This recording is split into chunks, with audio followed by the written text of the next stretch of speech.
Good morning friends. आज का video मैं मॉर्निंग के 4 बजे से स्टार्ट कर रही हूँ और हम तैयार हो रहे हैं। सबसे पहले मैं तैयार हुई, बेटा भी तैयार हो रहा था, बड़ा वाला बेटा।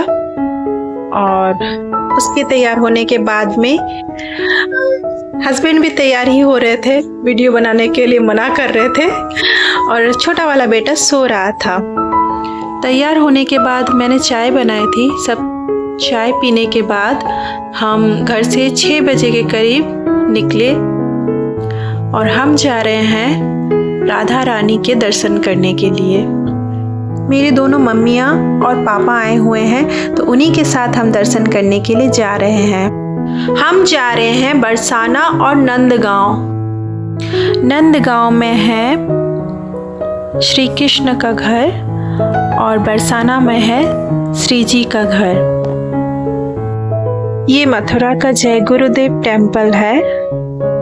हमारा घर मथुरा में है और वहाँ से बरसाना जाने में हमें 1.5 घंटे का समय लगा। हम हाईवे रोड से होकर गए। मैं लगभग 12 साल बाद जा रही हूँ बरसाने दर्शन करने फिर से। ये 4 धाम का मंदिर है जो शिव जी का बहुत बड़ा मंदिर है और ये भी रास्ते में आता है जब हम बरसाने नंदगांव जाते हैं।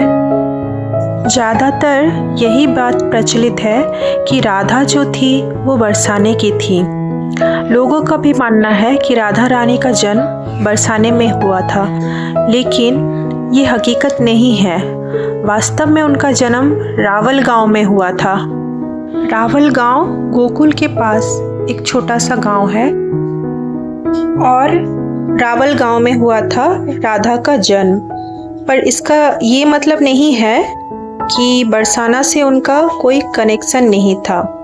अब मैं बताती हूँ कनेक्शन कैसे था। तो जैसे ही कृष्ण का जन्म हुआ मथुरा में, पले गोकुल में, फिर वहाँ से किसी कारणवश चले गए नंदगांव में और नंद बाबा के नाम से ही गांव का नाम भी नंदगांव रखा गया। और ये नंदगांव एक पहाड़ के ऊपर है जो कि बरसाना का जुड़वा गांव भी बोला जाता है, क्योंकि बरसाना और नंदगांव जो है उनके बीच की दूरी ज़्यादा नहीं है। अब बात करते हैं राधा रानी की। तो उनका जन्म हुआ था रावल गांव में, जो कि गोकुल के पास ही एक छोटा सा गांव है, और वहाँ हुआ था उनका जन्म। और बाद में किसी कारणवश वो भी परिवार संग आ गए बरसाना। और बरसाना गांव का जो पुराना नाम है वो है वृषभानुपुर, क्योंकि उनके बाबा का नाम वृषभान था। तो इस तरह से बरसाना नंदगांव जो है वो है तो राधा और कृष्ण का गांव, पर उनका जन्म वहाँ नहीं हुआ था।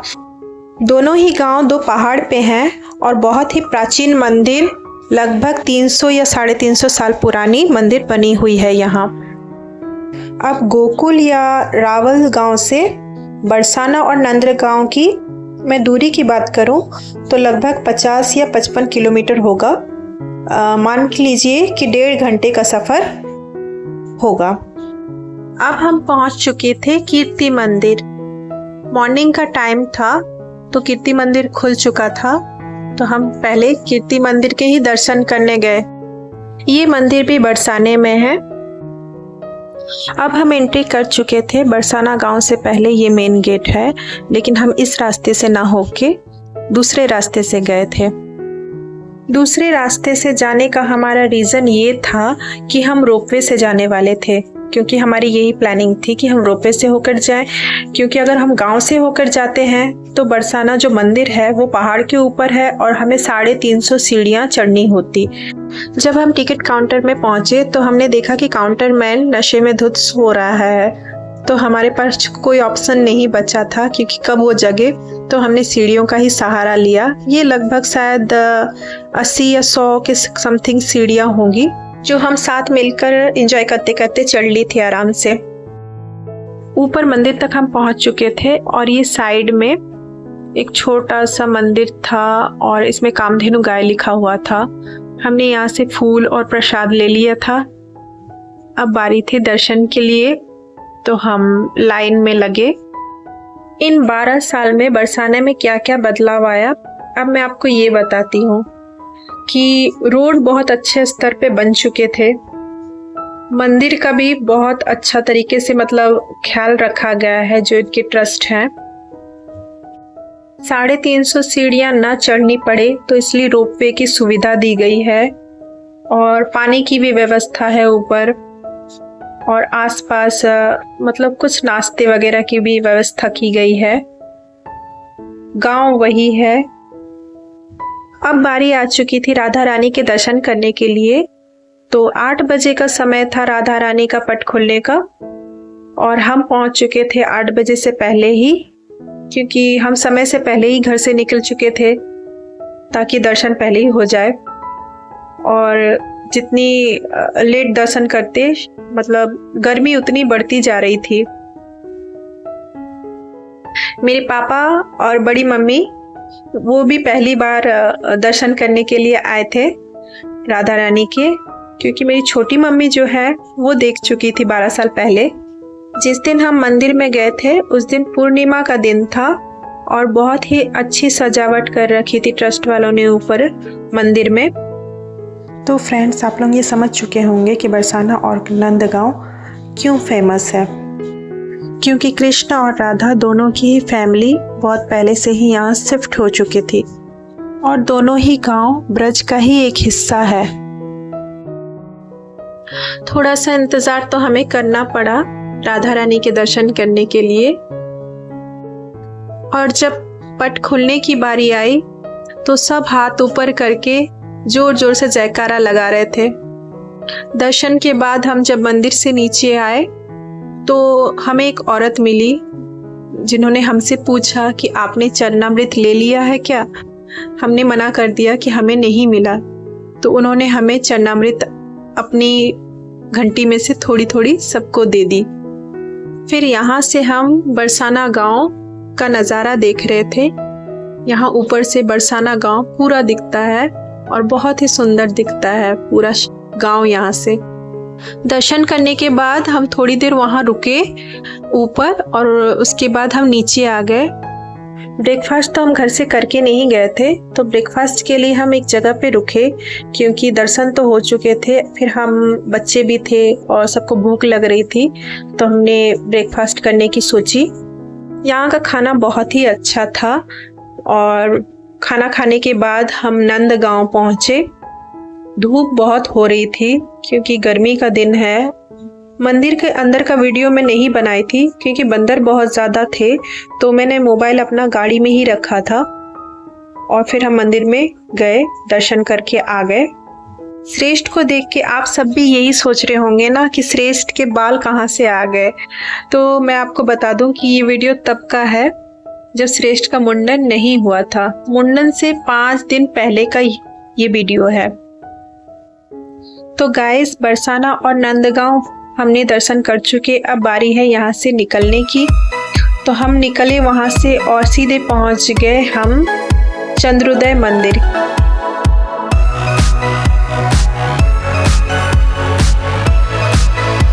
चंद्रोदय मंदिर का ब्लॉग मैं पहले ही बना चुकी हूँ। अगर गाइस आप लोगों ने चंद्रोदय मंदिर का ब्लॉग नहीं देखा है तो आप पुराने वीडियो में मेरे चंद्रोदय मंदिर का ब्लॉग देख सकते हैं। लेकिन इस ब्लॉग में भी मैं आपको चंद्रोदय मंदिर की कुछ ऐसी चीज़ें दिखा रही हूँ जो पुराने ब्लॉग में नहीं है। लगभग 12-1 बजे का टाइमिंग होगा दोपहर का जब हम चंद्रोदय मंदिर पहुँचे थे, और इस समय चंद्रोदय मंदिर की जो दर्शन का पट है वो बंद हो जाता है। लेकिन अन्नकूट रेस्टोरेंट जो चंद्रोदय मंदिर का है वो ओपन था, और 12-1 बजे का समय हो रहा था, तो हमारे खाने पीने का भी टाइमिंग हो चुका था।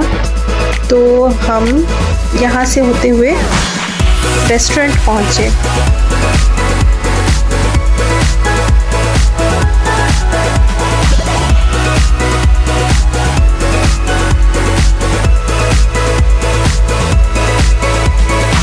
रेस्टोरेंट से पहले यहाँ उपहार गृह है।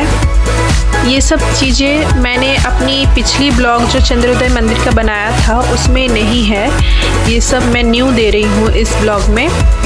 तो फ्रेंड्स, कभी आपके साथ भी अगर ऐसा हो कि मंदिर का पट बंद मिले और आप रिटर्न तो नहीं जा सकते हैं, या तो आपको वेट करना पड़ेगा जब तक मंदिर का पट नहीं खुल जाता है, तो आप यहाँ आके इस उपहार गृह में अपना टाइम स्पेंड कर सकते हैं। आप देख सकते हैं इसमें क्या क्या है, अपने लिए, अपनी फैमिलीज़ के लिए कुछ गिफ्ट ले सकते हैं यहाँ से। यहाँ गोपी ड्रेसेस बहुत अच्छे अच्छे हैं। कान्हा जी के जो स्टैचू हैं और उनके जो टेडी हैं वो बहुत सुंदर सुंदर हैं। यहाँ मुझे यहाँ सबसे सुंदर जगन्नाथ जी का टेडी यूनिक देखने को मिला। फिर हम सब ने खाना खाया। खाने को लेकर सबके अलग अलग डिमांड थे, सबकी अलग अलग चॉइसेस थी, पर सब ने वही खाया जो उनको पसंद हो। उसके बाद हम भी थोड़ा आइटम्स देखने के लिए गए कि यहाँ क्या है, तो आइए आपको भी दिखाते हैं यहाँ नज़दीक से।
समय वेट करने के बाद मंदिर का पट खुल चुका था और हमने प्रसाद ले लिया था यहाँ से, और हम पूजा करने के लिए फिर आगे बढ़े।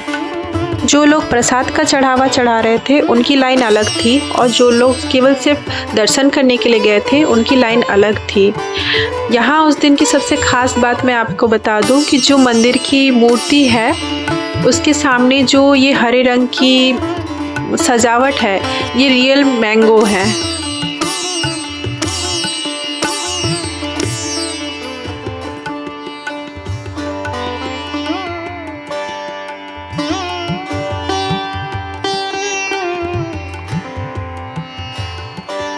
मंदिर के अंदर निर्माण कार्य चल रहा था और श्रेष्ठू टायर्ड हो गया था। यहाँ से दर्शन करने के बाद हम दोबारा अन्नकूट रेस्टोरेंट पहुँच गए, क्योंकि हमने खाना नहीं खाया था। हम सब ने ये डिसाइड किया कि पहले हम दर्शन ही करेंगे, उसके बाद खाना खाएंगे। लेकिन हमने तय कर लिया था पहले कि हम क्या क्या खाने वाले हैं। तो सबसे पहले ये चाउमीन आया था, बर्गर आया था और फ्रेंच फ्राइज। ये सब बच्चों की चॉइसेस थी। इसके बाद मैं फूड मेनू दिखा दूँ अन्नकूट का। यहाँ है cream of tomato, veg clear soup, sweet corn soup, hot and sour soup, veg manchow soup and veg thukpa soup, टमाटर धनिया का शोरबा और दाल पालक का शोरबा। यहाँ है तंदूरी मोमोज, पनीर टिक्का, तंदूरी मलाई चॉप, तंदूरी गोभी, veg lollipop, golden coin and rice cheese balls. यहाँ है पास्ता, और बच्चों को पसंद आती है शायद चीज़ पास्ता, पर ये नाम मैं पहली बार सुन रही हूँ और देख भी रही हूँ। अब है ब्रज का चाट। ये है sandwich, veg sandwich, Madhuban sandwich, veg grill sandwich, Mumbai grill sandwich and veg cheese grill sandwich. अलग ही यूनिक नेम है। और थाली है पॉपुलर कॉम्बोज, डिजर्ट में भी है एक्स्ट्रास, और पार्टीज सेलिब्रेशन के लिए कॉल कर सकते हैं। सलाद है, सूप है, बेवरेज में भी है, स्टार्टर्स है। और यहाँ मैं आपको कुछ दिखाती हूँ। ये है ब्रज का चाट, कुंज गली की आलू टिक्की, मान गली की भल्ला पापड़ी, प्रेम गली की पापड़ी चाट, राज कचौड़ी, लच्छा टोकरी चाट एंड मथुरा के दही भल्ले। और मम्मी लोगों को पसंद आए डोसा, इडली, सांभर, चटनी। इसके बाद गाइस हम लोग खाना पीना खा के पहुंच गए हैं चार धाम। और चार धाम के बारे में भी मैं पहले ब्लॉग बना चुकी हूँ, आप मेरे पुराने वीडियो में देख सकते हैं वो ब्लॉग। अगेन चार धाम में हम इसलिए आए हैं क्योंकि मम्मी पापा जब आए थे पिछली बार तो वो नहीं देख पाए थे, तब इसका उद्घाटन नहीं हुआ था। ये फरवरी में उद्घाटन हुआ है चार धाम का।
चार धाम में एक नई चीज देखने को मिली, जो है ये सूर्य घड़ी।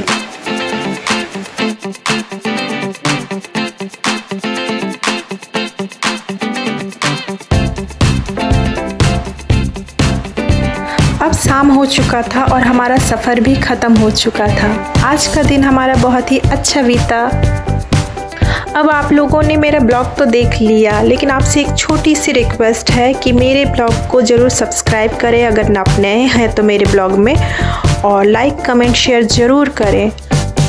मेरे चैनल को सब्सक्राइब करने के बाद बेल आइकन ज़रूर प्रेस करें ताकि नोटिफिकेशन आपको मिलते रहें।